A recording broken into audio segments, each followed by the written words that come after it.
Hey there, language lovers. Today, we're diving into the fascinating world of conjunctions, those magical words that connect ideas and make sentences flow seamlessly.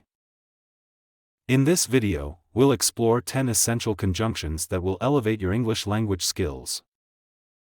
But before we begin, make sure you've subscribed to our channel and hit that notification bell. That way, you'll never miss out on our language lessons. It's time to embark on this journey to mastering conjunctions. Let's get started. Question number 1 is just around the corner. Are you ready? Let's do this. She wanted to go shopping, but her friends preferred to stay home.